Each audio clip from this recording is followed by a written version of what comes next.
Le président de la République a laissé le pays ce mardi en direction du Nicaragua où il doit participer à l'intronisation du nouveau président Daniel Ortega. Monsieur Martelly dit qu'il profitera de son voyage pour renforcer la coopération entre Haïti et les pays de l'Amérique latine.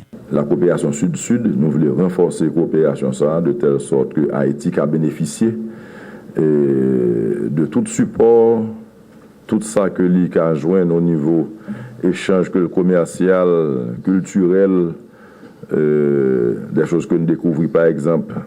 Dernière fois, l'Indénassé là, on banquier les CAF qui a aidé nous joindre des fonds pour nous joindre plus de possibilités parce qu'il s'agit de relever le pays à mettre le sous pied. Nous avons un problème moyen, nous avons un problème ressources. Donc, plus nous avons amis, plus nous avons monde qui veulent marcher avec Haïti, plus c'est bon pour Haïti.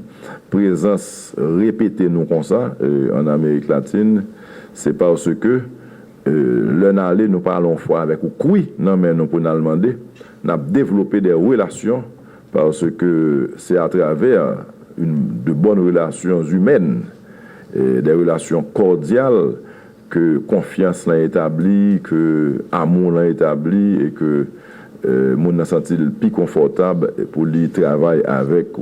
Par ailleurs, le chef de l'État minimise les déclarations du sénateur du Nord, Moïse Jean-Charles, faisant croire qu'il a une nationalité étrangère.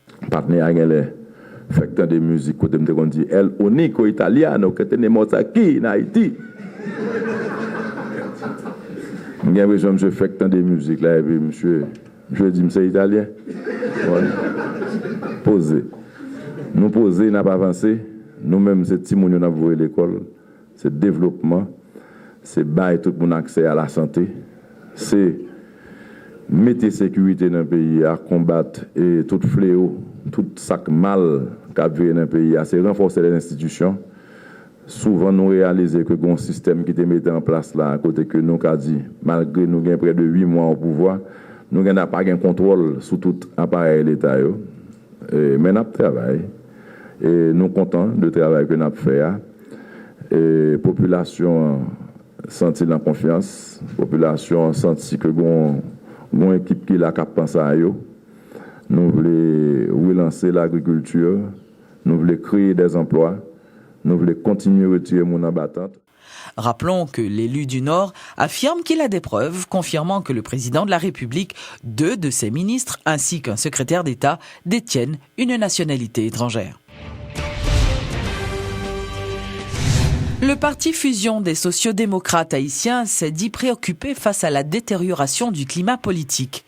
Selon la présidente de cette formation, Edmonde Supplice-Bozil, le pays végète encore dans la pauvreté et le sous-développement 25 ans après avoir tourné le dos à la dictature. Le séisme du 12 janvier est venu aggraver la situation. 2 ans après, nous n'avons toujours pas réussi à mettre en place des projets et des programmes crédibles pour démarrer la reconstruction. Le formidable élan de solidarité internationale enregistré après la catastrophe, si elle a permis de faire face à l'urgence, peine à se traduire en actions concrètes en matière de reconstruction. Responsable, notre faible capacité d'absorption, le manque de crédibilité de nos administrations, notre gouvernance déficiente et les incertitudes politiques. Autant de raisons avancées pour ne pas tenir les nombreuses promesses qui nous ont été faites.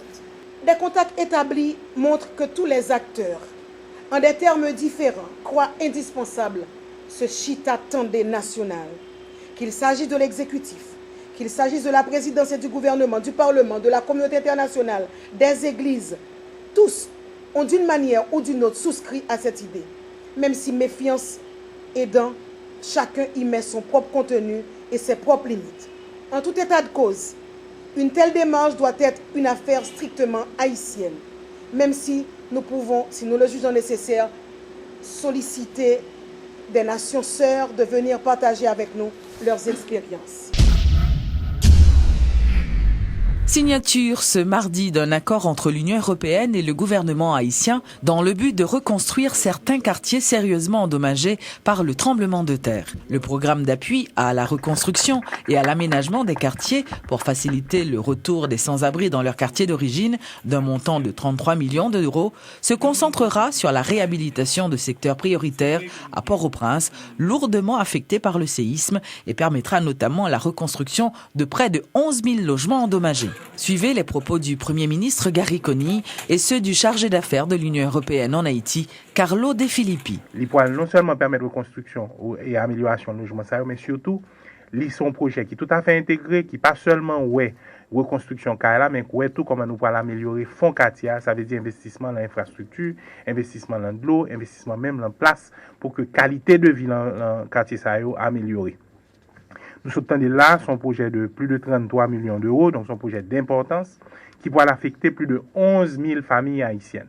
Dans les prochains mois, nous pourrons avoir des interventions comme ça, qui sont faites non seulement dans la zone Martissant, mais qui pourront tout concerner Crissois, qui pourront concerner Poupla, qui pourront concerner Delma, qui pourront concerner Nazon, qui pourront concerner donc plusieurs quartiers dans la zone, côté réparation et construction après commencer, pour que nous soyons capables de rejoindre une certaine qualité de vie dans le quartier côté que à vivre. Donc, durée projet à lui-même, nous avons un projet qui a initié avec une durée de vie qui est capable d'aller jusqu'à 4 ans.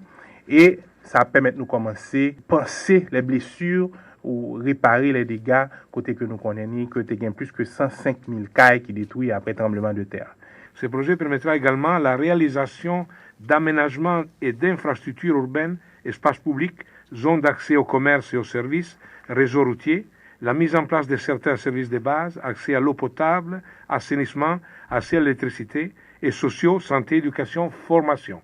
Donc c'est un projet intégré, ce n'est pas seulement la reconstruction des logements. Pour aider à la reconstruction du pays, l'Union européenne dans son ensemble, c'est-à-dire la Commission et les États membres de l'Union, a mis plus de 1,2 milliard d'euros sur la table à New York lors de la conférence internationale de reconstruction d'Haïti en mars 2010. La contribution seulement de la Commission, c'était de 522 millions d'euros. Cela fait de l'Union européenne depuis 2010 le premier bailleur de fonds au monde en faveur d'Haïti. Jusqu'à présent, la Commission européenne a tenu ses promesses, je voudrais les réitérer ici, en engageant environ 75% du montant promis, soit presque 400 millions d'euros des 522 lors du pledge de New York. Les décaissements en 2010 et 2011 ont atteint 200 millions d'euros. Le Fonds de reconstruction d'Haïti, le FRH, a lancé ce mardi sa deuxième exposition de photos au parc historique de la Canne-à-Sucre. Selon Joe Leitman, gestionnaire du FRH, cette exposition, organisée à la veille du 2e anniversaire du séisme du 12 janvier, a pour objectif de présenter les résultats positifs du travail de reconstruction réalisé grâce aux fonds alloués par cette structure depuis juin 2010. Il précise d'ailleurs que le FRH a déjà financé 17 projets évalués à plus de 280 millions de dollars. Jusqu'au présent, nous avons mobilisé 394 millions de dollars en contribution. Le FRH est piloté par le gouvernement haïtien et par la communauté internationale. Le ministre des Finances est le président de notre comité de pilotage et le gouvernement haïtien décide sur nos priorités. Et la plupart de nos projets sont exécutés par le gouvernement. Finalement, le FRH est efficace, c'est-à-dire que seulement moins que 1% de nos ressources sont utilisées par l'administration du fonds et à peu près 2% sont utilisés pour la gestion de nos projets. Ça veut dire que 97% de nos ressources sont disponibles purement pour les activités de reconstruction. Le FRH n'est pas responsable pour la totalité du financement de la reconstruction. Jusqu'au présent, nous avons mobilisé à peu près 20% de ressources qui étaient transférées à Haïti pour la reconstruction. L'autre 80% est géré par les agences multilatérales, bilatérales et les ONG. La directrice du Fonds international de développement agricole, Josefina Stubbs, effectue actuellement une visite en Haïti. Madame Stubbs a précisé que l'objectif de sa mission est d'appuyer le gouvernement dans la lutte contre la pauvreté en milieu rural. Nous savons que dans le milieu rural haïtien, il y a beaucoup de producteurs, en particulier des producteurs pauvres. Et quand il y a des situations difficiles, quand il y a des désastres naturels, le milieu rural, c'était le cas du séisme de l'année dernière, le milieu rural a accueilli beaucoup de gens. Et donc, ils travaillent beaucoup, ils produisent beaucoup de nourriture, mais ils ont aussi beaucoup de difficultés. Donc, c'est important pour nous de savoir comment nous allons approcher chacun de ces partenaires. Nous avons l'intention de continuer à travailler pour les deux parties de votre question. Effectivement, nous avons l'intention d'augmenter la dépense qui est faite en Haïti à partir de notre programme. Ça ne dépend pas de nous. Une fois que les projets sont approuvés, il revient au gouvernement d'augmenter les investissements à partir des fonds qui leur sont mis à leur disposition. Et deuxièmement, effectivement, à partir de 2010, tous les investissements du FIDA en Haïti sont sous forme de dons, car on a constaté, en particulier après les dégâts du séisme de 2010, Haïti est devenu un pays très fragile en termes de capacité de remboursement de la dette. Lancement ce mardi par le ministère des Travaux publics d'une campagne de communication. Organisée à l'occasion du 2e anniversaire de la catastrophe du 12 janvier, elle a pour thème « Ensemble, n'a prébâti un Haïti pi solide ». Suivez les explications d'Alfred Pillard du ministère des Travaux publics. Pas oublier que le tremblement de terre passé, bon paquet de monde qui mourut. Pas tremblement de terre lui-même, non, tuer monde. C'est caille qui mal construit que le tremblement de terre écrasé qui tombait sur monde. Tremblement de terre qu'on doit faire et puis en pile monde va mourir. Ou pas une catastrophe. Tremblement de terre passé dernièrement là au Japon 7.2.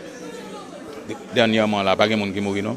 Nous-mêmes avec 7.2, il y a 300 000 personnes qui mourent. Ça veut dire caille qui mal construit tomber sous tête 300 000 personnes. Quand il y a ça qui passe, qui ça pour nous faire pour une catastrophe qu'on ne pas réaliser encore? Il faut que avec les mêmes moyens que nous gagnons, nous faisons des bons investissements. Les nappes construits, nous construisons correct. Si pour nous prendre 3 mois, 4 mois pour nous construire, là, nous prenons 3 mois, 4 mois pour nous construire. Et non pour construire rapidement et puis on finit pour faire un bagage qui passe ça. Parce que le tremblement de terre a bien toujours. Donc, c'est nous-mêmes qui pouvons mettre nous à la trappe. Nous n'avons pas de choix.